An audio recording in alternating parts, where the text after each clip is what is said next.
What's going on, everybody? Hope you're all having a great day. Thanks for joining us today. It's a fun little night slate. We're going to try and get different off of the Cardinals chalk. As we know, it's going to be pretty crazy. We have a little bit of weather concern, so we're going to get out of here at 6:20 Eastern time. But I'm going to run through what I'm doing, pop in your questions, say hello. Always good to see you guys in here. And let's make some money tonight. So let's get into it. All right. It's going to be hard for me to fade Verlander. I'll tell you that right now. I'm going to have... He's my highest owned pitcher. I love Alcantara as well as playing them together. I think is so easy to do if you want to go that route. Berrios, assuming that game is going to play, I think he's fine. I'm trying to decide what I want to do with Pivetta and Savale. Those are my main things. But it's going to be Verlander, Alcantara for me, primarily with some Berrios, and then I'm trying to figure out the Pivetta, Savale, and I might even throw one mad bum lineup in. Don't feel great about it. All right, let's talk about stacks. I like the Dodgers. I like the White Sox. I like the Rockies. And I'm going to be only mini stacking St. Louis. I'm not going for the full all-out stack for them at all, basically. And if I was to do it, I would three-man stack Miami on the other side. I think that, obviously Syndergaard is in play because I didn't mention that. But I love the idea of playing some Miami and, trying to attack Syndergaard, who gives up some hard contact, and you can run all over him. So I kind of like the idea of doing that. I don't think that people are going that route. Everyone wants to play Pasquantino or Albert at first base as the spend down, or Chavis. I like the idea of using Garrett Cooper and to get the power upside against Syndergaard. So that's what I'm going to be doing some of. I will play some Chavis as well. And I really like Toronto, but I'm worried about that game in general. So I'm just going to have to see what Roth says on that one. And shout out to Roth. He's the best in the biz. So we're going to be looking for that. Positions. My highest owned catchers are Kirk, Will Smith, and Yadi Molina. I do have some Elias Diaz as well. I actually think Elias Diaz is a really strong play. Abreu, Chavis, as I mentioned, Cooper, Freeman, and Guerrero are my first baseman. Second base, Harrison for the White Sox leading off today. I do like the White Sox a bit. Love Brendan Rodgers, and I love Jose Altuve. I didn't mention Houston. I do like Houston, but I'm finding more mini stacks of Houston because of the pricing, and I'm trying to find a way to do it. I guess I could do it with St. Louis, but I don't think you're getting enough off the board, in my opinion. Third base, Arenado, Montero for Colorado, Muncy, and Chapman. Shortstop, DeYoung, Turner, Dubon, and Joey Wendell. Outfield, Luis Robert and Vaughn and Jimenez. I like all those guys in the White Sox stacks. I think Acuna is the best play as a one-off or part of a Brave stack. I'm not stacking the Braves today, so I'm hoping that doesn't come back to bite me. I'm a little nervous about it. Blackman and Grichuk on the Colorado side. Going to play some Bellinger with Betts as well in my Dodger stacks. And Kyle Tucker is my favorite of the Houston just for the price. I also have some of the JJ Bleday value. That is essentially what my lineups look like. You guys saw my early look at my lineups, and they really haven't changed all that much except for a few of the things I just added. What's up to Jim Steele, to DFS Chan, to Banks, to Kenny Graham, to KTW, to Rich B. Let's see, any love for Newman? So Newman, the problem with that is like you're playing Newman for stolen bases, right? And I did have some of him, but I just found a way to move my way up to Josh Harrison instead. It's going to be hard for him to steal off of Bumgarner, and Newman just has absolutely zero power upside. So I think if you're playing a little mini Pittsburgh stack, it's fine, but it's probably worth noting that Kevin Newman hasn't hit a home run in like 300, no, more than that. Like, I don't know how many at-bats it's been since he's had a home run. So I just don't see any upside for it. Definitely not trying to get to him. If you end up there, don't like it, but it's whatever. Fire on it. Any questions, any thoughts? I am not playing on FanDuel today, but I'm welcome to talk about it. I didn't like the tournament selection. I was too late for the ones that I actually kind of did like, so I'm not really playing it. And so I think that, you're going to get the low-owned Dodgers, the low-owned, and you can use the Rockies and the Cardinals around these guys. You know what I mean? The Dodgers, the Rockies. I think the Rockies end up lower-owned. Obviously, the Blue Jays. Houston to some extent, and then that little mini stack for Miami keeps tempting me. I could see winning. And I feel like I'm going to win tonight. I have a lot of good numbers in the air, a lot of good stuff happening today. So I feel like it's going to be a good night for yours truly, and hopefully we can pass it on as well. It's really frustrating because I'm having trouble getting up to Tucker in a lot of these lineups, and I would really like to get – not Tucker, to Alvarez. He would be my preferred guy to get up to, but I just – he doesn't fit in my stacks quite right. I just can't quite get the right mix with him. So I might try to do that once we get off, and I'm going to see what happens with the weather. So Rich B, thanks for dropping that in. Always appreciate it, bud. Looks like a late start for Baltimore and Toronto. That we'll see if it's good or bad. I am not a weatherman, but I'm going to guess that's probably a reasonable sign because I'm going to take a quick look at the Toronto situation. And it does seem to get a little bit better as the night goes. Still a lot of concern there for me. So I might have to pivot off of that stack. And the Dodgers one scares me because like Sonny Gray is a good actual pitcher. But if you just put anybody against the Dodgers, they're by far the best team in baseball. I don't think it's particularly close. And I don't really know, what else to say. There's just a lot of, 1 through 9, they are so strong. Even getting them right means like if I play them, it means I have to play like multiple stacks of them because I want to play everybody in the lineup. The one who I'm easiest to fade is Justin Turner. But at the same time, even that, it could be the home run and 2 double night for Justin Turner, and then you just feel like an idiot if you don't play that. So that's where I'm at. I don't mind if you want to get to some Pittsburgh bats, but I don't want to try and make this harder than it has to be. There's a lot of good, reasonable stacks, and I don't want to overly focus on them. The ones I'm not getting to: Atlanta, Cleveland, Miami. I'm sorry, Miami. I am the mini stack, not the full stack. Atlanta, Cleveland and less Houston than I originally thought I was going to have. Those are the ones that I would go with next. But I do think getting a little bit of action from Pittsburgh, for me, it would be, you do the easy thing. You play the Chavis and Brian Reynolds probably would be the 2 guys I would focus on. If you want to fit in Newman because he just fits, that's okay. But I'd rather go with Brian Hayes. And even Ben Gamble, if they're going to play him in the lefty, no pinch hit risk. And Bumgarner can give it up to both sides. So we know that about him. And really, really tough slate to try to play. But there's so much I like to get different that I think you can just take your pick of which ways to go. One thing that is worth noting about Gamble, I don't really like that as much because this guy hasn't hit a home run in, I believe, his last 120 at bats against left-handed pitching. But it doesn't mean if you're playing the Pittsburgh 4-man or 3-man, maybe you're betting on Bumgarner getting knocked out early and then he gets to face some righties. I don't know. I keep saying the Indians, and my bad. It's going to take me a little while on some of these teams. The Guardians are completely legitimate, an excellent stack. I have no problem with it. I personally didn't get there because I prefer the other stacks. But if that Baltimore game doesn't go, that would be the stack I would pivot over to, or I would just get more exposure to my White Sox, to my Rockies, to my Dodgers, and to my basically those are the 3, and I guess some Astros. So I have them just a little bit off, but I think they are completely legitimate. If I was playing 150 tonight, Cleveland would at least be 10% of them, but I'm not playing 150 tonight. So I'm not going to get into it, but I absolutely think it's a very, very viable option there. Mo, we did it earlier, but going to give a shout out to Rhodey. One thing I really like about what we're doing here is that, again, it's on me. It's my turn now, right? Because everybody's Rhodey gets second in the monster tournament with 3 entries last night. Sheets wins 100K on Sunday with 1 entry.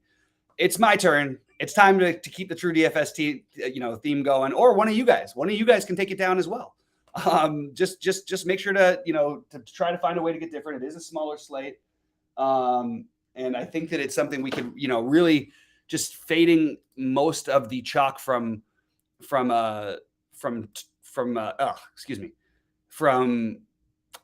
St. Louis. I still overall prefer Colorado to St. Louis, and I think that some sharp people are going to get onto that a little bit more.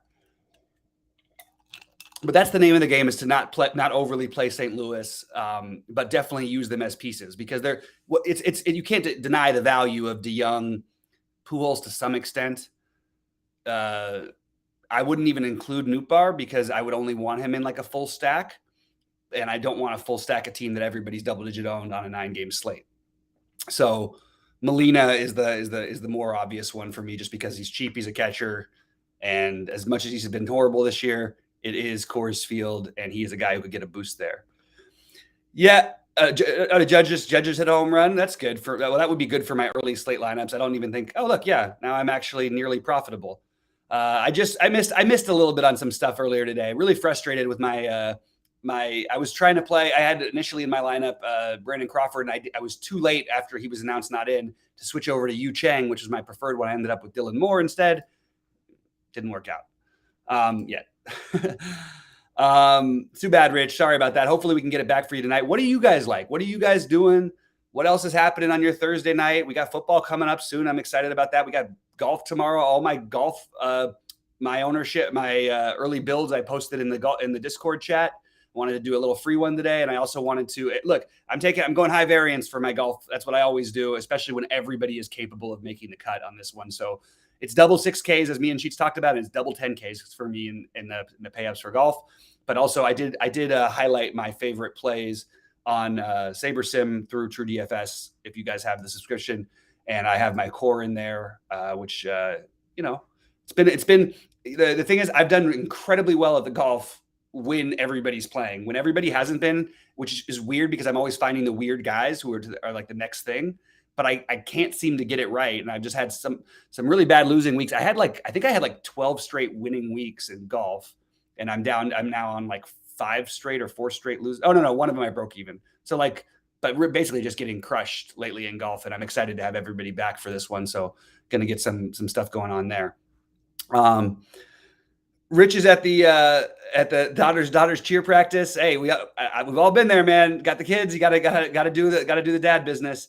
Of course, man, happy to live stream, happy to try and help you out. And we're going to try and make some money. So drop in some thoughts, drop in what you guys are thinking. And I have about 6 more minutes before I have to go and check on the weather and finish building my lineups. But I'm happy to talk through anything. It's not like basketball where we could literally go on for like 2 hours back and forth because everybody has a million, this and that, and that, and this. It's so much. And also by far, like, look, I've probably made more money at baseball over the years because there didn't used to be the giant basketball tournaments all the time. When I first started playing, like maybe the first 4 years where there was 100K every night, and baseball did have more of that. But I think I'm pretty safe to say that basketball is by far my strongest, and it's by far the most difficult. It also takes by far the most skill. Baseball is by far the easiest and the most luck based. At the same time, the best player in the world can go months without winning. So this is a good question, Rich, about Savale. According to the team, he's good to go after one start of only 4 innings in the minor leagues. Seems fishy, doesn't it? Like doesn't quite, pass the sniff test for me.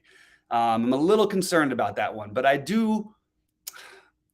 going to use a little bit of them. Like, I can't believe I'm going to, but I'm just trying to get a little bit of value at my pitcher spot that's not named Syndergaard, because I think that's a highly volatile spot that everyone is sort of on.